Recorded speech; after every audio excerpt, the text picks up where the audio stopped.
Hi, in today's video we're going to be discussing how to resolve the issue of audio coming from one side in DaVinci Resolve 17.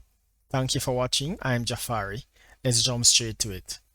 If you have imported media into DaVinci Resolve 17 and upon playback the audio is only coming from a single channel as it is here, there's a simple way of resolving this issue.